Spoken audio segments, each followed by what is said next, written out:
aller avec une deuxième partie quand même assez courte, mais Ouais. on va y aller. Vas-y, mon Ben. Va falloir que tu ouvres notre group chat parce que c'est le premier, je vais te le lire. C'est un screenshot que j'ai pris d'Index, actually. Fait que. Santé Canada, ça c'est une nouvelle du 29 janvier, fait que de quelques jours passés. Santé Canada vient d'approuver la consommation humaine de cochons génétiquement modifiés. Fait que, dans le fond, ils ont commencé à faire la modification génétique des cochons en laboratoire. Tu sais, comme le fake meat, là le lab-grown meat, ça devient populaire. Puis, tu savais que Santé Canada avait approuvé qu'ils peuvent vendre ça sans te dire que c'est du lab-grown meat, puis c'est pas de la vraie viande. Comme tu savais ça, on avait déjà parlé, je pense. Oui. Mais là, ils viennent de le faire pour les cochons aussi. Puis, qu'est-ce qui est bizarre dans tout ça, c'est que ce projet de loi-là, il n'avait jamais été discuté au public ouvertement avant. Puis là, ils viennent de dropper comme, OK, ça... Mais moi, c'est... Est-ce que je vais goûter la différence entre une tranche de bacon développée en lab ou une tranche de bacon grosse? Théoriquement, tu ne devrais pas goûter la différence. Mais est-ce qu'il y a une différence? En goût ou en comme... En tout. Parce que si c'est la même protéine, la même chose, genre. Moi, ça me dérange pas tant que ça. Moi qui est quelqu'un qui est quand même assez holistique dans mon approche alimentaire, je te dirais qu'il devrait avoir une différence parce que tu fais pas juste manger la viande, tu manges aussi ce que la viande a consommé. C'est pour ça qu'il y a une différence de qualité entre une vache qui mange de l'herbe versus une vache qui mange du grain. Puis une différence entre une vache qui a eu une vie stressante en étant dans une cage versus une vie stressante qu'une vache qui était free range. C'est comme si tu shoots, ils l'ont testé, là, c'est pas une affaire de holistique. Là.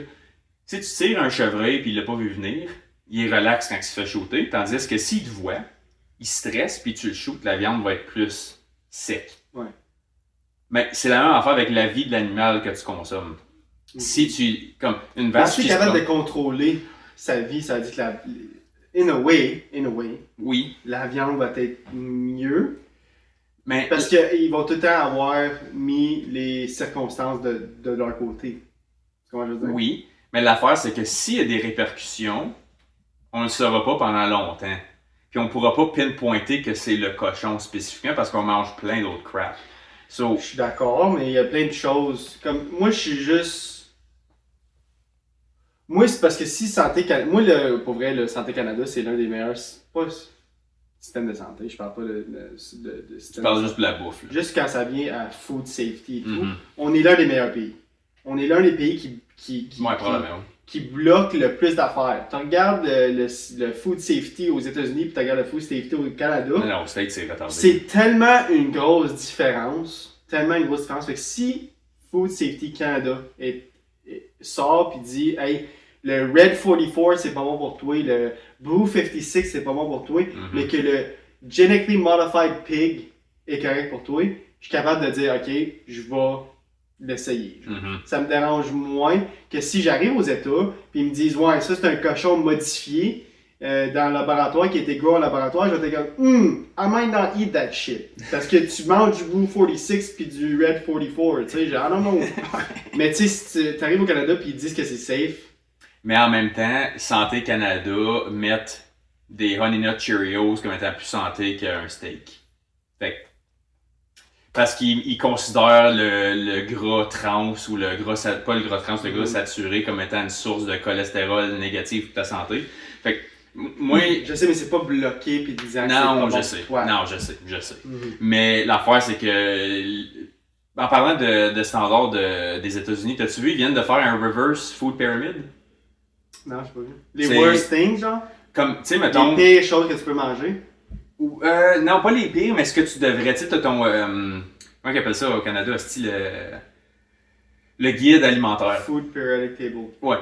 Fait qu'il y a ça, mais aux États-Unis, avant, c'était les grains puis les pâtes, puis comme tout ce qui est grains entiers était la base. Après ça, c'était les fruits et légumes. Après ça, c'était la viande, que ça en avait de moins besoin. Les produits laitiers. C'est ça. Là, ils viennent littéralement de l'approuver, je pense, ça fait 2-3 semaines. Le contraire. Fait que plus de viande, plus de fruits, plus de légumes, moins de grains. Comme la pyramide a fait comme 180 total. Puis là, le monde sont en train d'aller ape shit dessus parce qu'on comme, ben, c'est-tu eux qui inventent la merde ou on s'est fait mentir pendant 100 quelques années? Moi, je pense que les nouvelles affaires qui sortent, ça fait peur que c'est quelque chose de nouveau, c'est quelque chose de différent. Mais je pense que plus qu'on avance, plus que la technologie avance, puis plus qu'on réalise comment on s'est fait dire les années 1920 que la cigarette était bon pour toi, puis obviously c'est pas bon pour toi. Puis t'as le droit de changer d'idée, comme on dit souvent, il y a juste des fous qui changent pas d'idée. Puis quand tu réalises que fuck, peut-être qu'on n'avait pas les bonnes informations pour dire ce qu'on avait à dire, maintenant c'est complètement différent. C'est pas fou de changer d'idée non plus. Non, c'est ça. Ben, moi, le reverse pyramid qui vient de sortir, c'est déjà le même que je mangeais. Ouais, moi aussi. Fait que moi. Meat first, protein first, puis après ça, le reste vient. C'est ça, comme moi, c'est vraiment de base, comme est-ce que mes gras puis mes protéines viennent de la bonne place, que moi, je mange pas de seed oils, je mange pas de gras qui viennent de plantes condensées, pis tout ça, ça vient vraiment de la viande rouge qui est bien nourrie, comme moi, j'ai un devoir de bien manger de même, je me force à faire ça. Mais le point, c'est que je trouve que ça va comme... Si t'as besoin d'introduire des laboratoires pour manger du cochon... Mais c'est juste pour la quantité, je pense, moi, qui font ça. Parce qu'il manque de cochon, il manque de bouffe. Comme éventuellement, là, si t'avances dans 100 ans, il n'y aura plus de bouffe. Est-ce que t'aimes mieux manger un cochon génétiquement modifié dans un laboratoire ou pas en manger pendant tout? Puis crever de faim.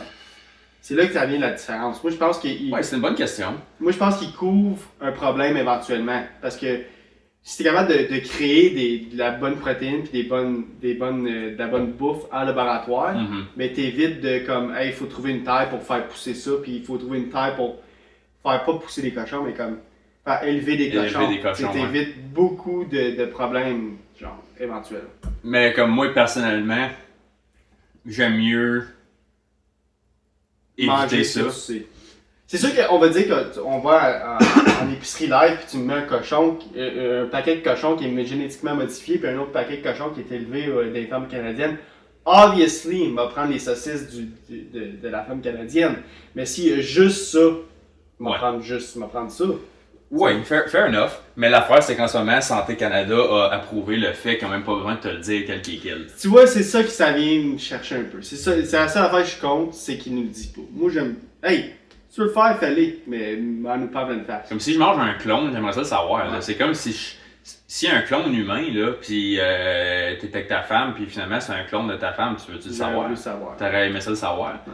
Mais juste pour finir, c'est la santé, mais l'autre juste avant, le clip que je t'avais envoyé, ça c'était l'affaire de psychologie santé que...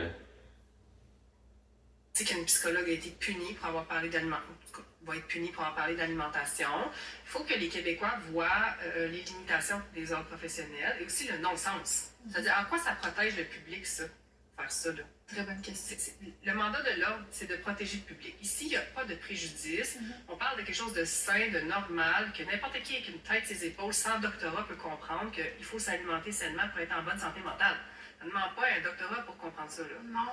Alors, je ne vois pas pourquoi les professionnels, on ne serait pas habilités, tous les professionnels, avec une licence, de parler d'alimentation. En lien avec la santé. En lien avec la santé, tu es kinésiologue, tu es chiropraticien, tu es médecin, il faut qu'on en parle. Mais les médecins ne sont même pas formés sur l'alimentation. Ils ne le sont pas formés ou minimalement formés, mais ils peuvent se former en formation continue si on le souhait et le désir d'apprendre. Mais là, ça veut dire quoi? Après, on ne peut pas utiliser ses connaissances. On sait qu'une psychologue est... Ça, je suis d'accord avec ça. Ça, c'était A1 de l'invité du podcast. Là. Je ne connais pas le podcast. On n'est pas nutritionniste, nous autres. T'sais, on est capable de dire que manger du McDo 5 fois par semaine, c'est pas nécessairement bon pour toi. Oui. On est capable de dire que manger de la viande rouge, puis manger des fruits et légumes, c'est bon pour toi, puis de continuer à manger. Mais, ça veut dire que si nous autres, on dit notre opinion là-dessus, on va dire qu'on dit notre opinion, puis je dis genre, un sac de chips par semaine, c'est très bon pour toi. Puis que quelqu'un surveille, puis qui mange un sac de chips par semaine pendant un an, pourrait surveiller de bord et dire, ouais, mais lui, il l'a dit sur son podcast. Ça veut dire que c'est vrai, mais ça veut dire que pendant un an, je me suis fait mentir par lui, fait que je vais le poursuivre en cours, puis je vais... Puis l'affaire dans ce cas-là, c'est parce que le psychologue qui est poursuivi, c'est parce qu'il a dit à la personne, tu devrais t'alimenter mieux. Puis... C'est parce qu'encore une fois, c'est là que le côté holistique vient, c'est comme healthy mind requires an healthy body. Comme je ne peux pas croire comme moi je pense que même ça devrait être un devoir de ton psychologue de dire de s'informer sur ce que tu consommes. Est-ce que tu fumes? C'est quoi tu manges? Est-ce que tu consommes de l'alcool? C'est comment ton sommeil? Ça va tout comme si tu manges bien puis tu bouges bien, ta tête va être plus claire, prendre des meilleures décisions qui vont faire que ta régularisation d'émotions puis d'hormones, tout ça, va être plus adéquate, qui devrait être ça ton but ultime. Fait que de dire, comme que la femme a dit là, j'étais 1000% d'accord, c'est que le psychologue n'a même pas eu le droit de lui dire ça, puis il s'était juste concentré sur non, tu es un expert en tête, parle de tête seulement. Ben, l'affaire, c'est que pour que ta tête fonctionne bien, il faut que ton corps fonctionne bien aussi. Est-ce que t'aimes. Puis ça, je vais le prendre, c'est comme un proverbe grec, là, je pense que c'était comme Aristote ou un vieux philosophe grec. Il disait je veux un corps qui obéit ma tête. En voulant dire, si je veux faire quelque chose avec mon corps, je devrais être capable de suivre qu'est-ce que j'ai le goût de faire. En voulant dire, ton corps devrait être en forme, devrait être capable d'être fonctionnel à 100%. À moins que tu aies des limitations, tout ça, comme qu'il te manque un membre, quoi de même, comme un défaut génétique, là, ça c'est pas de ta faute. Mais quand c'est sous ton contrôle, tu devrais être capable de suivre. Si j'ai le goût de courir, je devrais être capable de courir. Si j'ai le goût de faire ça, je devrais être capable de faire ça. Puis ta tête répond bien à ça. C'est on demand. C'est comme un remote de TV. Space volume up, puis ça monte juste une fois sur 4, tu vas être en esti après ton remote. Là. Mais ça devrait être dans le même avec ton corps aussi.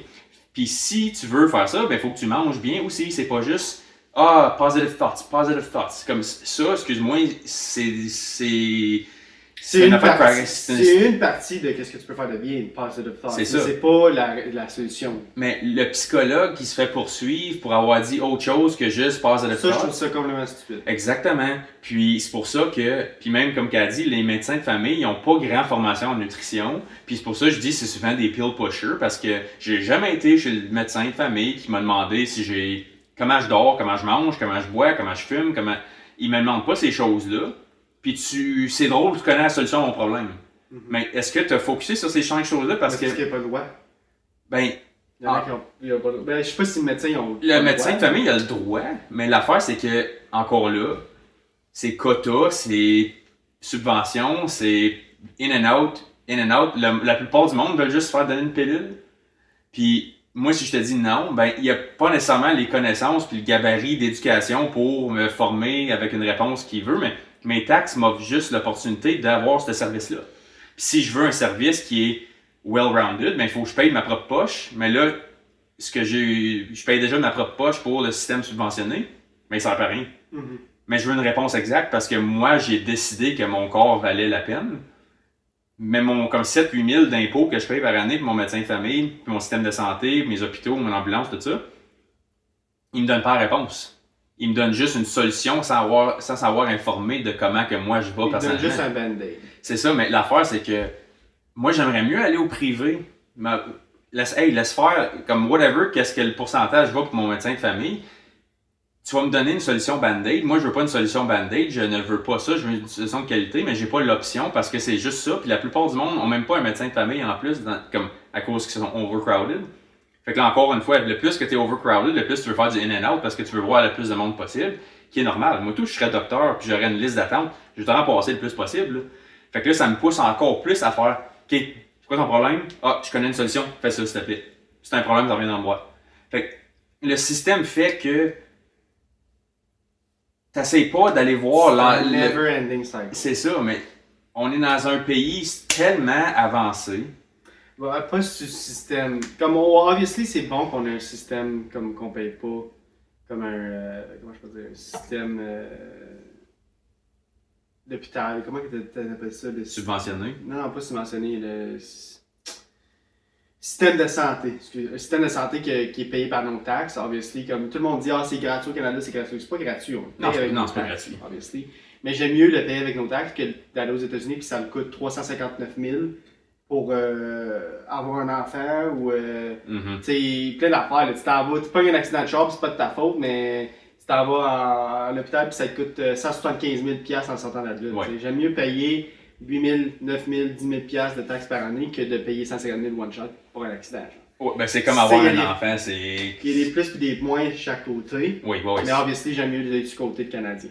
Est-ce que ça veut dire que notre système de santé est parfait? Obviously not. Comme tu as dit, il y a plein de failles, puis quand ça vient au médecin de famille, il y a plein de complications, puis Si tu vas à l'hôpital, tu as 10 heures d'attente, tu as 15 heures d'attente, 18 heures, 24 heures à Saint-Jérôme, 24 heures d'attente à Saint-Jérôme. Ah, Ottawa, c'est pas mal, quasi proche de ça et tout. Complètement ridicule. 24 heures d'attente, excuse-moi, pardon, il y a un manque quelque part. Ben, Mais encore là, j'aime mieux ça que de payer 175 000 par année. c'est là le downside, justement, du système générique qu'on a. C'est que oui, tout le monde a le droit à ce service-là, pas gratuitement, mais comme tu as le droit sans avoir à faire une demande monétaire. Cool. Mais l'affaire, encore une fois, c'est que là, t'as du monde qui en profite trop, puis que moi, mettons, mon 7000, je m'en sers peut-être de 300$. Puis quelqu'un qui fait de la merde, un drogué, quelqu'un qui fait des affaires dangereuses tout le temps juste pour le fun, mais qui se fait bail-out par le système gratuit, peut user 100 000 de ressources par année, puis il est pas puni pour ça. À cause qu'il prend des décisions de merde, c'est moi, puis le monde comme moi qui veulent se garder en santé, prendre des bonnes décisions. Quand ils ont besoin de l'aide pour de vrai, ils en souffrent. Puis moi, je me sens mal pour nos vieillards qui ont vécu avec un système qui attendait pas 24 heures pendant longtemps. Puis que là, on a pas assez de docteurs pour le montant de population qu'on a grossi. Ils ont payé des taxes toute leur vie pour avoir les services en fin de vie parce que là, c'est notre besoin de plus. Puis ils en ont pas. Puis ils en ont pas parce qu'ils se font dire, prends un Advil, bud, ça va être trop long, attendre ici pour avoir le service que tu veux. Ça va prendre des mois puis des mois. Puis les autres sont là. Il y a des personnes de vieillards qui meurent en attente à cause qu'ils savent pas comme. Ouais. First of all, ils savent pas qu'est-ce qu'ils ont parce qu'ils ont pas assez les ressources pour savoir qu'est-ce qu'ils ont. Puis c'est du in and out, comme tu as dit. C'est qu'ils envoient, ils envoient des vieillards. Il y en a plein qui voient les docteurs à chaque jour. Puis c'est comme moi, mais t'es juste vieux. Fait que retourne chez vous, prends sa bille là, puis ferme ta gueule. Puis dans le fond, il y avait quelque chose. T'sais. Puis tout le long, ils ont payé au-dessus de 100 000 $ de taxes pendant toute leur vie pour l'avoir besoin dans ce temps-là. Parce que là, le monde est de plus en plus malade. Le monde sont de moins en moins en santé. Il n'y a pas de raison pourquoi du monde de notre âge devrait être dans le système de santé steady. À moins que tu aies des problèmes génétiques, là. Moi pis toi, on n'a pas d'affaire à aller chez le médecin de famille plus qu'une fois aux 5 ans. Là. Avant que tu aies l'âge de, je te dirais, 45-50 ans, là, à moins que tu aies littéralement quelque chose qui est hors de ton contrôle avec ton corps, tu n'as pas d'affaire à aller engorger le système de santé. Puis là, j'ai une couple de mes chums qui sont ambulanciers à Ottawa. On dit on est rendu des providers de Narcan puis des taxis à l'urgence, puis c'est ça le 3/4 de la job. Ils disent on n'est même pas en train de sauver la vie du monde. Ils disent on les ramasse, on les amène, on les login, ils se font shooter le Narcan, ils se font fucking pomper l'estomac, le lendemain matin, bouf, puis ils repartent, repeat, recycle, puis ils disent c'est ça que c'est. Mais quand tu as un système fondé par les taxes, avec un montant de population qui augmente pour le peu de docteurs qu'on a, ça va juste augmenter ça. Parce que là, le niveau de pauvreté il augmente, fait que le niveau de santé diminue, fait que ça fait pas de monde qui ont. Puis ça, c'est du monde nécessairement aussi qu'ils s'en servent longtemps, toute leur vie, jusqu'à temps qu'ils meurent. Fait que là, c'est quasiment comme OK, ben j'ai un taxi puis j'ai du Narcan on demand. J'ai juste à avoir quelqu'un assez proche de moi qui est assez conscient pour appeler le 911 à chaque fois, puis ils n'ont pas le choix de venir. Un ambulancier peut pas faire comme ah non, t'es mon régulier de guerre, je viens pas. Je trouve le problème, on va pas penser là-dessus, le problème numéro 1, c'est qu'il n'y a pas assez de docteurs. Il n'y a pas assez de docteurs puis il n'y a pas assez de nurses. Ou il y a trop de patients. Oh, mais ça, le nombre de patients, on peut pas changer ça. Ben, on peut jamais changer on aurait pu ça. le prévenir en ne laissant pas augmenter la population pour le montant de services qu'on avait à offrir. Ça aurait dû être pris en compte. Ben ça c'est un autre problème. Ça, on est rendu dans le problème d'immigration puis tout ça, c'est une autre affaire. Fair C'est une enough. autre affaire. Moi, je parle vraiment des systèmes de santé. C'est pour régler le problème qu'on a présentement, c'est juste augmenter le nombre de docteurs. Mais tu sais, c'est facile à dire. Puis c'est long, former des docteurs. Ouais, là. c'est très long. Sur ce, Ouais. on finit ça là-dessus. Merci Ouais. à tout le monde d'avoir écouté la deuxième partie. Si vous écoutez seulement la deuxième partie, on va se voir la semaine prochaine. Comme je disais, à chaque fin de podcast, on est partout, guys. Partout. Fait que like, subscribe. On va se voir. La semaine prochaine. Peace out, guys. Yes, sir.